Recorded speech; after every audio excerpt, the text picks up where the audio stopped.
guys, welcome to episode 17 of It's Personal, an Entrepreneurs podcast. We have some very cool guests here today. Two of them. We got Nathan and TJ from the Abbott Martin Group, our former team that we were on before we went out on our own. Appreciate you guys being here. Very excited to have you. Thanks for having us. So we like to really just start out kicking off the conversation, since It's Personal, an Entrepreneurs podcast, asking a little bit about your personal background. I guess a good place to start here is, what led up to you getting into real estate? Where are you guys from growing up? What made you get into real estate? And then we can kind of talk about how you guys partnered up too. I don't think I had a choice. Everyone in my family and extended family was real estate. There you go. Born into a real estate family, from my grandpa to my father, uncle, mom, everyone. And that's what I watched growing up. And so being a native to the Emerald Coast, was kind of my dream as a child. I always liked sales, doing my papa's garage sales, and people didn't realize, or he didn't realize, that I was actually there to try to outsell him at his own garage sale. That was my competition at 9 years old. And but just been around it. I love the way that it can influence people. And from there, started in 2001 in real estate myself. Was in it for about 18 years. From there, went on to launch my own brokerage. And as we're all connected now through EXP, that was the final navigation piece that just allowed me to scale a little bit faster, connect with people like y'all, and continue to grow partners in the real estate game, and break bread and talk about opportunity like today. So I know you have a little bit of a unique history, particularly in this community with your family and your dad and his brother, I believe, correct? Yeah. Can you talk a little bit about that too? Sure. Yeah. My grandfather, I think, was potentially the first real estate agent in Destin, Florida. It's crazy. Yeah, I retired there from military, OSI, and Air Force. I think our whole area is birthed off of military. Yep. My father went to do the Charlie Manson story in LA, was a minor in journalism, and realized he was broke as hell for about 6 months. And my grandpa moved down here. My uncle was up in New Jersey. Yep. And he said, I think I found paradise and no one's here. And he convinced them both to move down here. They moved down here. My father practically hitchhiked from California to get down here, and they found these beaches and were just blown away by it. Father and uncle launched Abbott Realty Services in around 72. They did become the largest employer in Northwest Florida outside of the military. Had about 1,200 employees. Wow. Managed several thousand. That's huge in real estate. Yeah, management properties, and especially in the 70s. Yeah, and we didn't have technology, so they were kind of like the first two agents that were running a company. They built the second commercial building in Destin. Okay. Them and Fuddpuckers were the two, and no Mid-Bay Bridge. They were a huge part of getting some of the things that you see today. Mid-Bay Bridge was a big piece. Henderson State Park, but they sold in '98. I started in 2001, and here we are today. It's crazy 23 how years later. Back then, even in PCB, because I wasn't here, but people always tell me, like, people thought that beach land was like trash land. Oh yeah, because like, you couldn't farm it. Yeah, exactly. Yeah. And it was like, no, we would build out there, but it just takes someone seeing it in a different light and like seeing the vision. We really should Look at see what it is now. how they marketed themselves was the beach is free and easy, and they used to have some pretty awesome models and sailboats and. I like it. It was like some Baywatch going on. It was like I mean, it was free and easy. Yeah, you know there's what I some mean? Baywatch Prestige feel. worldwide. Yeah, exactly. Yeah, 1980s Jamaica Joe's waddles with wet T-shirts, free and easy, and what was wild is you go out on the beach. I remember as a kid, and I was like, free and easy. What does that mean? And he's like, the beaches are free and easy. And I walked out to the beach, and everyone on the beach had free and easy shirts and coolers cool. and That's hats. awesome. You need to bring that back. Yeah, we thought about it. Y'all should we bring may. back some of those reels. I will definitely rock. I mean, I will say the world's a little bit of a different place now than it was back then. Yeah. Things probably part of the reason why it could be brought back, though. I mean, you know, free. I think free and easy existed a lot better without social media. Yeah, that's true. True. Yeah. No, but it was they just they believed in the area. I got to see a lot of lives improved, and something that a legacy that I wanted to be a part of one day. Yeah. And with our partnership with TJ and the things that we've worked on, just learning how to navigate our marketplace that we're proud of, and it's a special spot. Yeah, 100%. It's really cool not being from here originally, getting to talk to people who saw it before and see it now.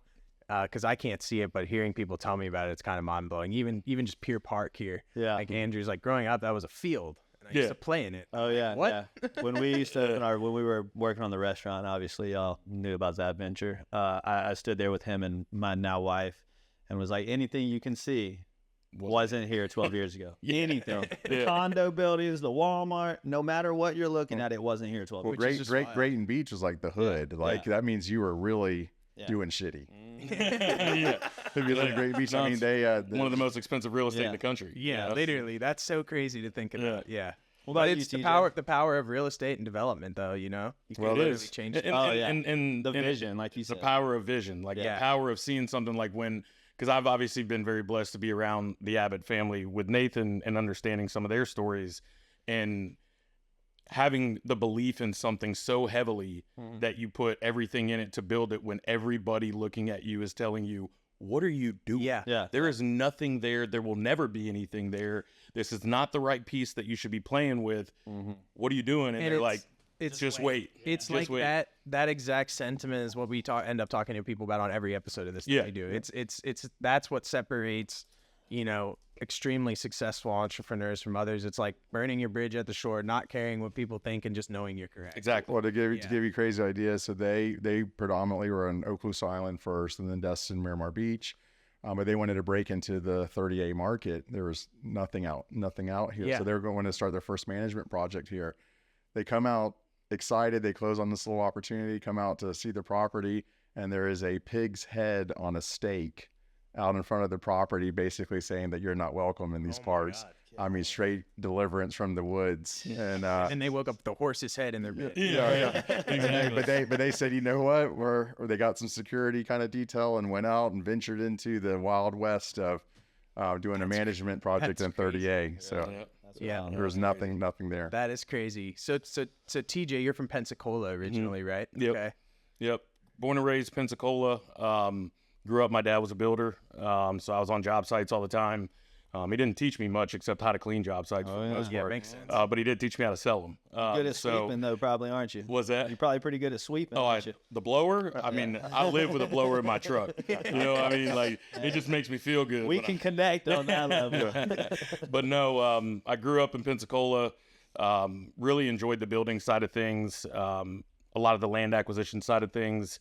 Left and went to Orlando, went to college in Orlando at UCF, and then never really wanted to come back to the Emerald Coast, to be honest with you, because I wanted more of a city feel. I wanted sports and everything else as a young cat, but somehow it always reeled me back in, and started working for developers, worked for D.R. Horton right out of college, left them, went to Holiday Builders, and that's kind of where me and him met. Is every time he'd come in and every time I saw him pull up, he pulls up in his Lexus with a top hat on. I'm like, who is this guy?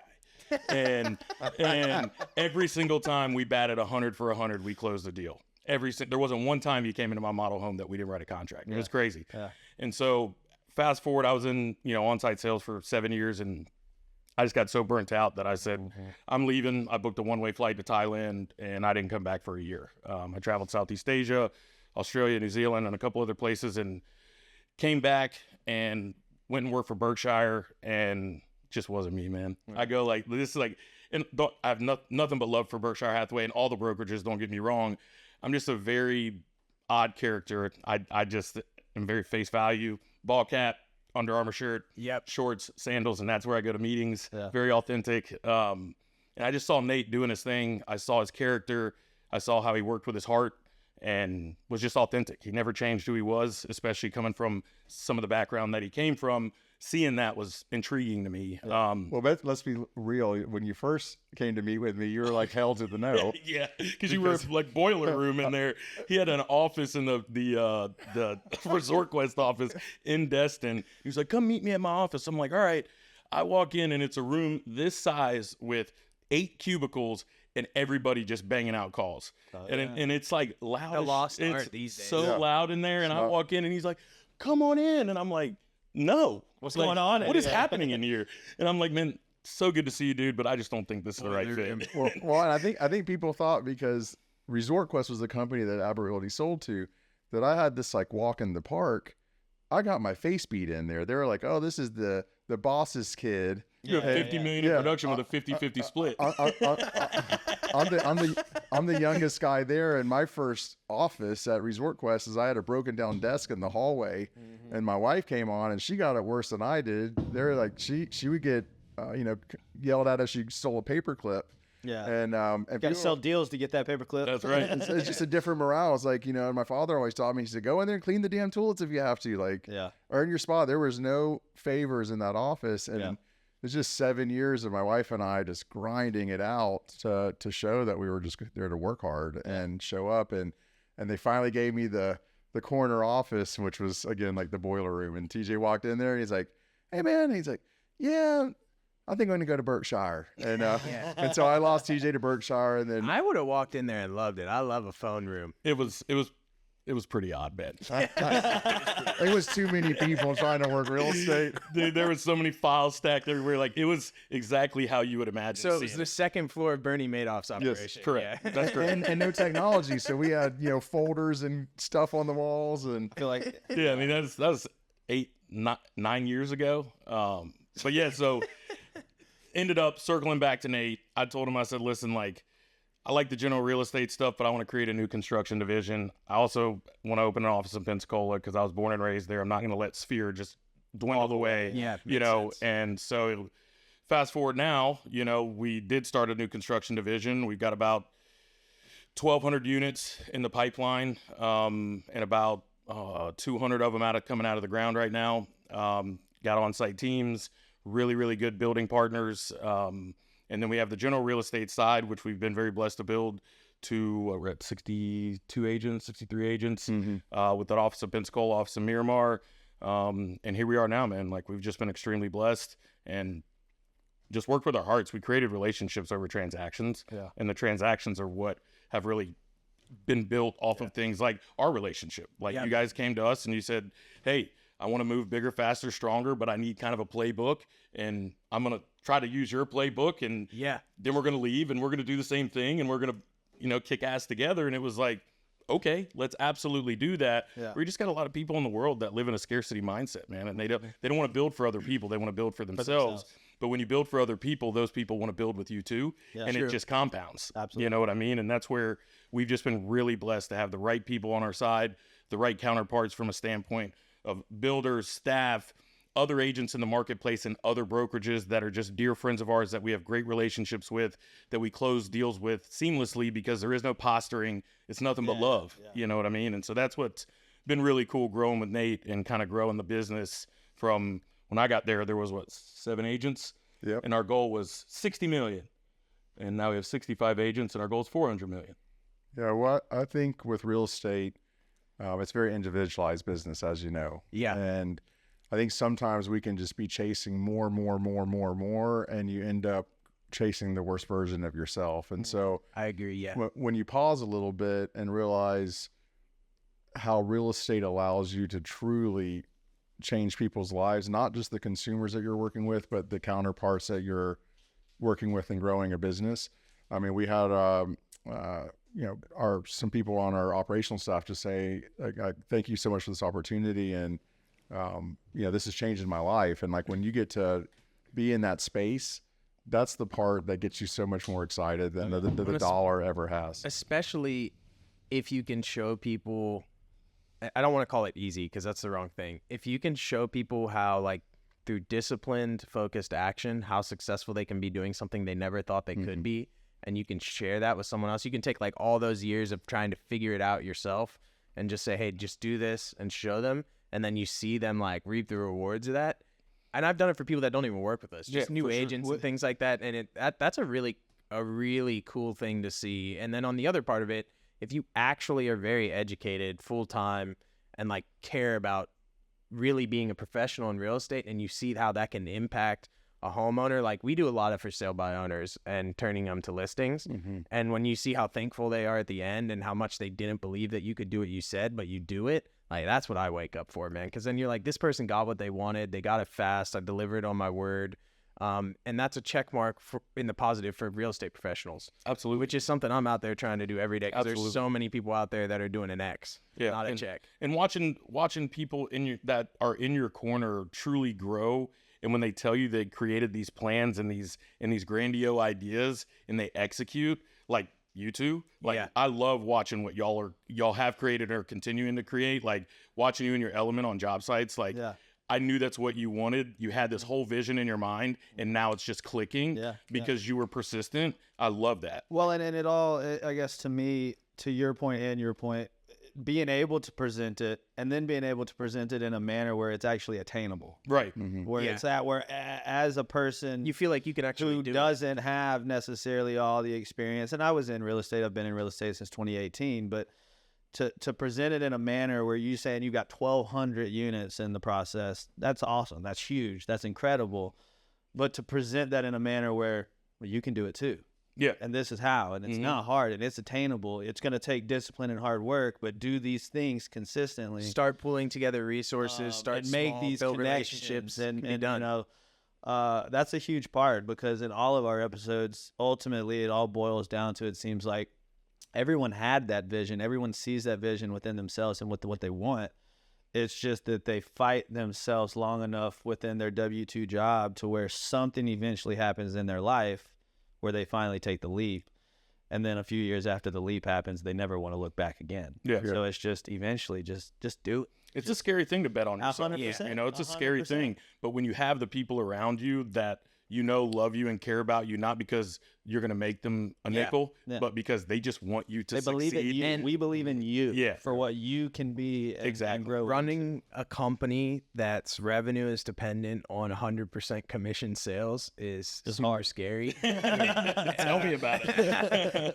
and then like running a overhead heavy business development on top of that has long timelines is and a lot of work in between those timelines coming to fruition is also stressful. So as much as the rewards are huge and I wouldn't want to be doing anything else, it takes a lot of fortitude to do that, to be able to provide those things to people too. Well, you become if you have a passion for this business and real estate, you become a lot more.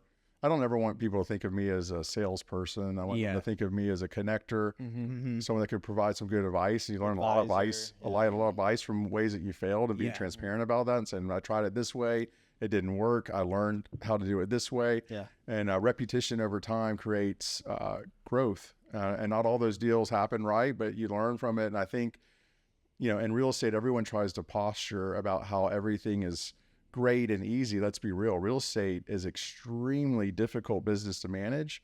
It doesn't take a lot of effort to become a real estate agent. It takes a ton of effort to become a successful one. And to become a professional real estate company is extremely difficult. It's a lot of work and things that never are going to pay you back, that you have to work on and build out. Exactly. That's exactly right. You do a boatload of work in hopes to get paid. Yeah. Like you're especially in like the development world and things like that too. Yeah. Like you start a project and you are just sinking money into that project for years until you can reap the reward. On the backside. Because the reward comes on the backside, and you don't know. I mean, projects take anywhere from year to 3 to 4 to 10, and it's like you have to bank on the fact that you're going to be able to figure it out no matter which way the market turns, and you've got to be educated enough to understand how to mitigate those risks. And how many projects do you assess and spend hours assessing that you never end up doing anything with at all? I assess more projects and homes or properties and things than I do projects on. Yeah. And that's hours of analytical research and talking and meetings with people, and it never turns into anything. And that's the truth, is you got to go through 10 of those to get to one good one sometimes. Right. When you can't chase commissions over the relationship or the changing someone for the better. I mean, you think about the things that we have to work through. You're practically a therapist, and you have to have a love for people, because you're helping sometimes people with a nasty divorce, to an inheritance, a death in the family. There's some emotion tied to some part of it. Right. Almost every transaction. There's emotion. Whether it's their first home purchase and they're freaked out, they inherited it from their grandma. They lived there 20 years. Whatever. Well, and you don't realize that everyone, like TJ and I've talked about it a lot. It's very difficult, but it is a necessity to become the calmest one in the room and acknowledge with your customers that, hey, you're okay to be stressed. It's a stressful time. You're dealing with mortgage, you're dealing with move, family, all these different things. It's my job to be essentially a solutionist to this, to navigate this journey for you, to say, to calm the customers down and say, there's a way that we can probably work through this. And then to see that come to the finish line and say, man, I don't know how I could have done this without you. It's the experience that you learn from doing a lot of deals. Because when I do my own deals, my stress level is on the same level as the customer. Yeah. But my sister used to run a lot of my specs that I did over in Pensacola and Milton and Gulf Breeze. She's like, you are the worst seller that I've ever had. Yeah. And I'm like, I know. When I sold my property on the beach 2 years ago, I paid Andrew a commission to list my house. Yeah. Because Sometimes you gotta step away. I tried dealing with it for a couple months, and I was being so off-putting. Right. To the buyers. Exactly. And I was like, dude, I can't do this anymore. But at the end of the day, man, like it all comes down to collaboration and counterparts. Yeah. You know what I mean? Like the way to stay the calmest person in the room, like you get this crazy inspection report back, and next thing you know, that buyer's looking at it and going, I don't want this house. I don't want this house at all. And I'm like, this is a breeze, man. I can knock this out in 2 days. Yeah, don't worry about this, and let me tell you why. Yeah. When you can do those things and you can take people from going from chaotic to, Peace. okay, this makes sense.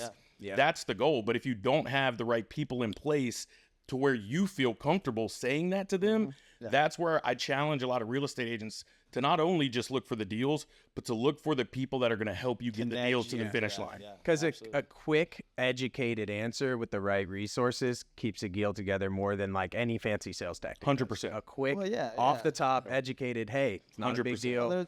There's a lot of things in construction, to the inspection point, that a person who doesn't know construction as well as most, like we do, you can freaked out. Yeah. Oh my God, the hot water heater is 20 years old. Well, yeah, but it costs $700. Like, Right. Let's move past this. Yeah. And it goes back to repetition, right? Calmness comes from repetition. Yeah. It's true. And because as an agent, especially if you're doing high volume, you're going to deal with so much repetition beyond what the customer typically is ever going to deal with. And things that might have freaked you out in the beginning, as you navigate this path of real estate, that's where the solution comes from. I'll never forget good friends of mine. They got a WDO report, and it's they called me and said, "We're canceling. It has termites. It's loaded with termites. We're out. My mother-in-law had termites. It's and know just what they can do." she had this fear, and I said, "Well, if you allow me to kind of work through this with you first," and no, we're canceling. And so her husband said, pause for a second. Let's hear him out. He's obviously seen this before. I said, there's 3 things on a WDO report. There's one that says we have active termites and an infestation. There's one that says there was previous termites, but no signs of active termites. And then there's a box that says wood rot, no evidence of any termites. I said, that's the box that was checked. That's the one that you want. It's just moisture. Right. Yeah. It was some trim work around the garage and a back door frame. It was about to fix it all, about an $800 fix. With labor. Yeah. With labor. Exactly. She came back down the road and she said, I just have to tell you, thank you so much for talking me off the ledge. Things. Yeah. She's like, we love our home. It's gone up $150,000 in value. Yeah. I'm raising our child here. Like, if it wasn't for you having that calmness for me, we would have lost this opportunity. And it's been one of the best things of our life. Who knows how much longer it would have taken. And there's to just find so the next many that would have been. little stories like that of just actually being educated and knowing the product you sell and the nuances that come with it and what's important and what's not. And then that gives you the credibility as you move forward. Yeah. Because they'll move forward with you as a client because you created that experience for them. And now you have the credibility where that conversation, now you don't have to have the husband say, hey, calm down, let's hear him out. They're just going to believe and understand that you've got it handled and you know what they're you're a doing. lifelong client and a referral partner Yeah, for the rest of your time. Yeah, you never remember the commission. You remember the fact that comment to me was the biggest win of any commissions I've had. And you hear that throughout your career. And it's like, let's be real. The only legacy that you have is never the material thing. It's by you positively impacting someone's life. And I got to see that as a child with my father, and the stories that I just heard of, like, man, they just like, this was my family and the people that worked with him and then the people that they served, and their mindset was always like, let's do everything we can to have that customer walk away that has a different experience than maybe one of they experienced before. I mean, just like they said, they treated the janitor like the CEO. Yeah. You know what I mean? Like, it's everybody's in the same component trying to get to the same goal. Yeah. And if you treat people differently in that regard, it just gives you a sense of arrogance versus a sense of love.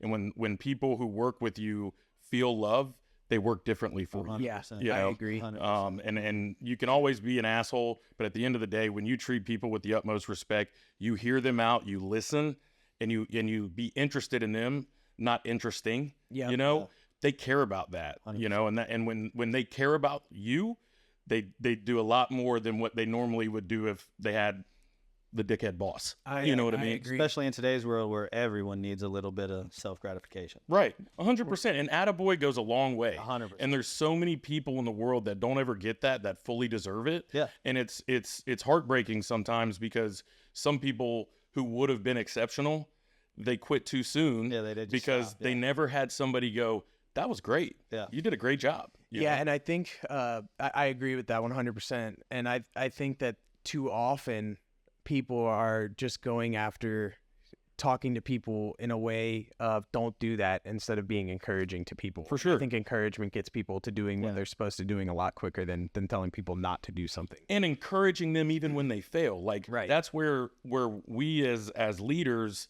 like I love seeing an agent fail forward.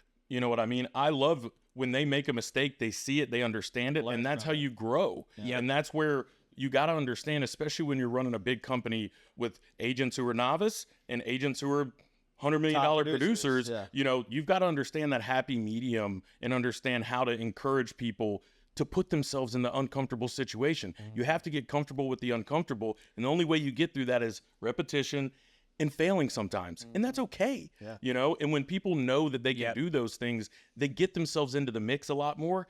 And it's crazy how much more they succeed than they fail. Yeah, I agree with that 100%. Well, when I'm comfortable that even when I fail, I'm still going to have the support of my team around me, even after failure. Exactly. Hell yeah. You know, when our team grew and our retention became so much stronger is just letting your guard down. And real estate's a very difficult thing because it has highs and lows. And one of the things my father always taught me is like, don't ever get on the high and the low because you'll be the best and the worst version of yourself. Figure out a way to be in the middle and just realize that you're going to feel this at times when this year's been a very hard, difficult year to navigate with all the different laws and election years and all that. But we get beat up too as entrepreneurs, probably more so than people that are not heavy entrepreneurs. And sometimes you just have to, like, I recognize it more and say, man, like when your mind is in the wrong spot, you start kicking the can down the street. I'm not worthy. You start comparing yourself to other people.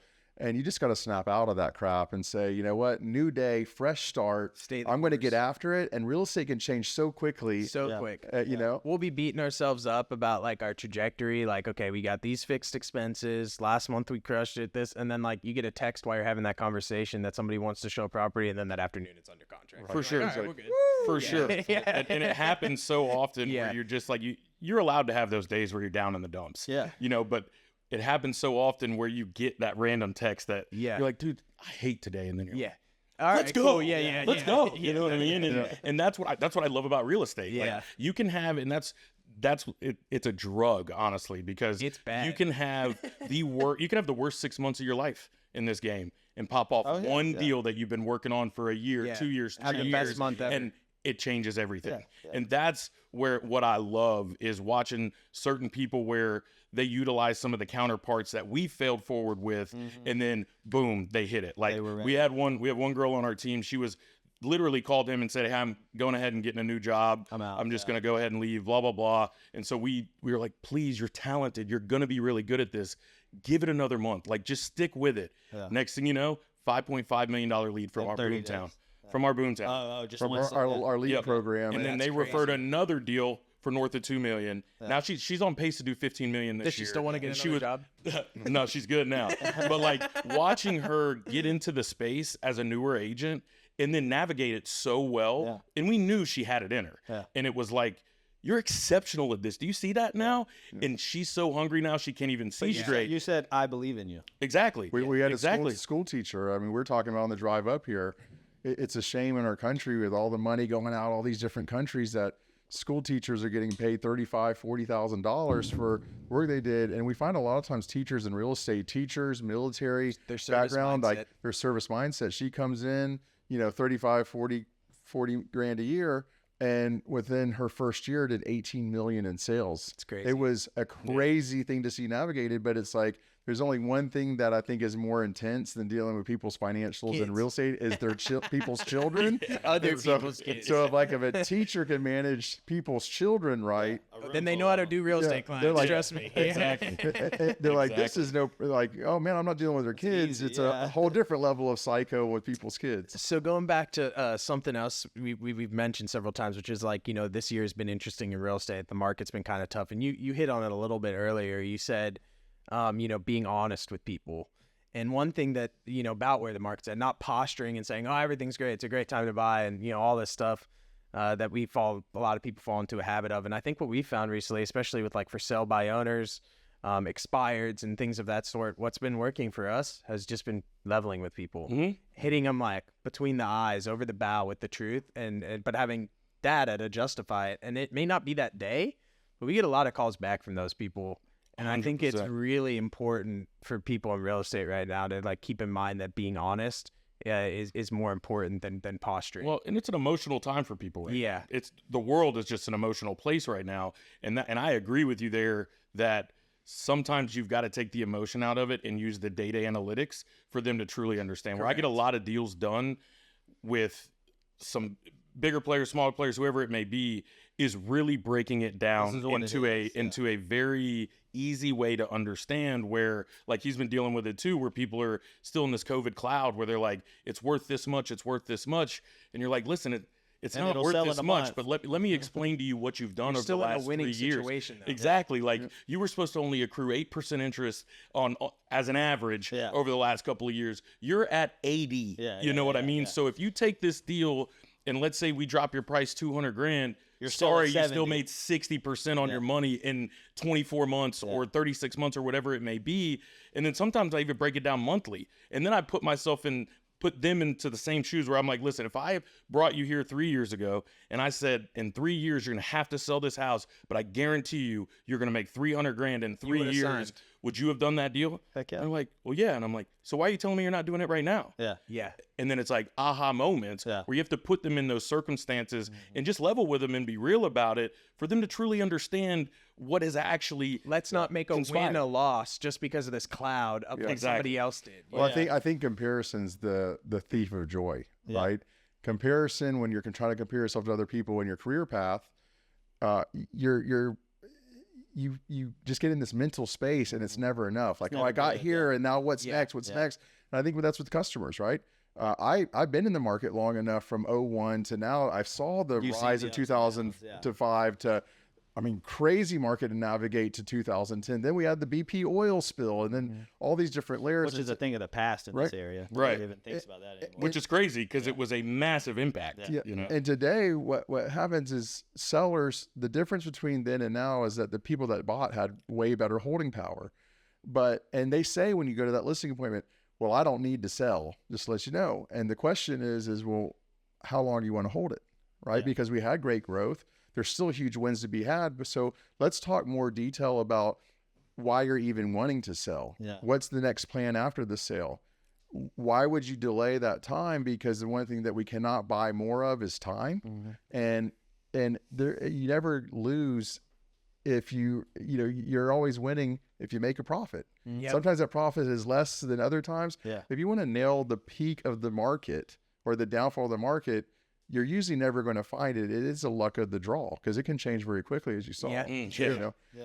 Sounds really stupid, but something I tell people all the time is you'll never lose money taking a profit. I know that never sounds lose super money dumb. making No, a it profit. doesn't, because I always say, ain't nobody went broke making a profit. Yeah. You know what I mean? Yeah. If you can walk away and you didn't lose, especially in the game of real estate, not many people can say that. Like, it's an ebb and flow market. You know what I mean? And there's a lot of people who got really rich and a lot of people who lost it just like that. Well, and even like I think you brought it from Nathan. I guess y'all had a phone call. You said, take 2010 to 2020 and the growth that they had annually on a property, and then 2020 to 2024 and the exponential growth that happened in those 4 years, and then say, all right, let's back compare. to reality a little bit. Exactly. Because this has never happened. You've never experienced this before. I've never experienced this before. And and everybody kept saying the word recession and saying all these things. it was a normalizing market. Yeah. If you look at interest rates over the course of real estate's entire existence, we're still in some of the lowest interest rates we've had ever. Yeah. I was watching a video on Fox News actually last week, and it was the founder and CEO of Remax, and he was talking about how back in the day, like a normal market was 6 months of inventory, and everyone's like freaking out because we're almost at 60 days of inventory when you average it nationwide. And it's like we're still at only a third of like normalized market, and everyone's acting like Armageddon is coming. There's a massive deficit, which is why the people who aren't running scared right now and they're putting lots in the ground, getting ready to build more houses, they're gonna win. Yeah. It's gonna happen. Yeah. And at the end of the day, we deal with multiple economists, people who have pegged multiple crashes throughout the last 30 years, and they're like, keep the pedal to the metal. I know it's a little scary right now, but if you're going to have lots coming out of the ground that are buildable and you are ready to move, you are going to be light years ahead of everybody else. I agree. Because when you look at history, I mean, the time period, the 10 years before this, there was the least amount of homes built, and It's lagging over the past 30, 40 years. Yeah, like decades. And so, and Florida still being the place that more people are moving to than anywhere else. But I had to try to control people's expectations, because during COVID, Florida was the only place open in the entire world. Yeah. Right. I mean, when does that happen in your lifetime? Not mine or my father's. It was a global funnel. Yeah. Literally. And it's, which is nuts, and I also think that's why a little bit of the scaredness in our rental market, and why people are like, oh my God, rentals are down 30%.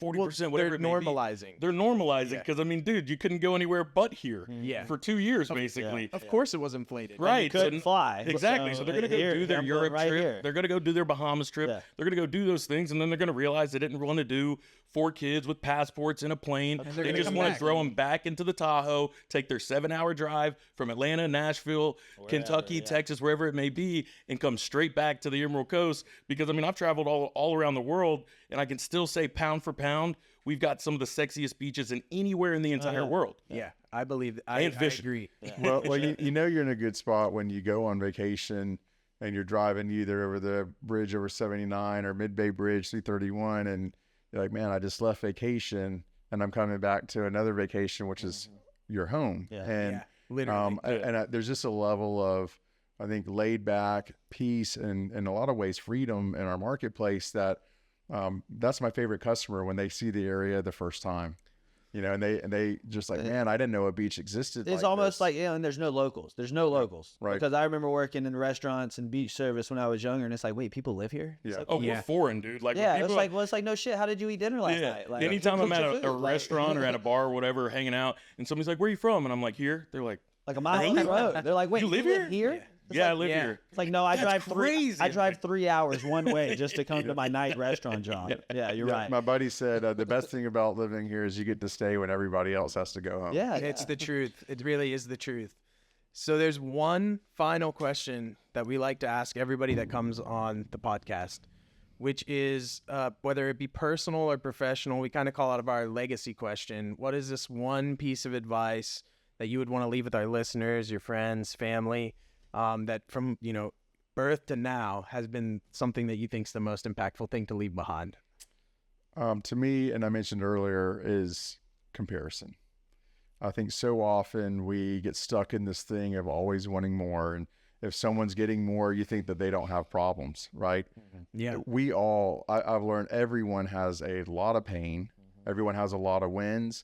No matter where you think someone is financially or where that growth is, a lot of times, and that's the world that we're in with social media, everyone doing the highlight reel, is that you never have the transparent conversation of like, what's really going on with your life. And I think that's where the magic happens. And when you compare yourself to other people, you lose your own pace of what's important to you. And where you're at right then. Right. Yeah. And the gratitude of how you should feel of where you're at right then. Yeah. And like you go see someone that's doing something right, and then if you run home and try to implement how it works for them, you're a different person. Yeah. You're just adopting someone else to try to become yourself. And I feel that when you got to get lost in yourself. A little bit you get lost, and it's like you're always chasing this more and more and more. And it's like I deal with customers like, oh, I made 50 million. I got to make 100 million. I got 100 million. I got to make. And like Steve Jobs said it best, right? He was one of the richest men in the world, and the one thing that he wishes that he incorporated were relationships, experiences, and legacy, because money doesn't do that. Money allows you to have more opportunity, but when you're comparing yourself based off of financial gain of someone else, you usually don't understand the underlying things that they also have to navigate through. So True. when you stop comparing yourself to other people, you start focusing on how you can be the best version of yourself. You start really getting a lot of great traction, because it's about how you can help improve what you're doing in other people versus trying to pay too much attention to comparing it to what someone else is doing. I like that. Mine would be focus on relationships. And the only reason why I'm sitting here talking to you guys, the only reason why I'm in the position that I'm in, is not because I'm the smartest man in the room in any facet. It's because I have relationships with people that turn them into caring about me, and then they poured into me their knowledge, their education, their ways that they moved forward. And that's from friends to clients to staff to, family, all of that combined. When you truly care about people and you truly care about having a relationship with them, they reciprocate that to you and give you so much more of them, where you get so much more nuggets of knowledge that you would have never gotten if you didn't truly care about them. I absolutely agree. Those are two great ones. I really, really appreciate you guys taking the time to come down here and come on the show. It's cool to finally be able to put this together. Yeah, man.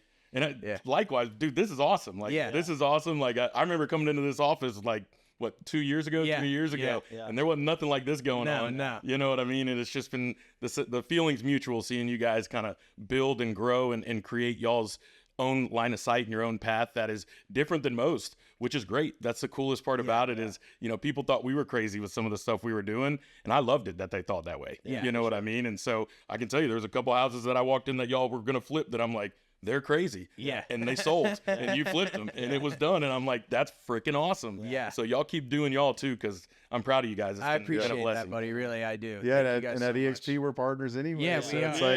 like, that's the cool part, that as you grow, like we want to see people graduate and get their own space. We want people to be on our team forever if they want to be, but we have a different layer too, that if they want to go do their own thing and to be a part of that, be a part of some of your growth, is just, it's a win-win. It's fun. 100%. I agree. And we appreciate the push over the last couple of years. For sure. Yeah, man. I mean, love it. over time. That's episode 17. Thank you guys again for coming. sure. And I hope you guys tune in for episode 18. We got a super special guest lined up.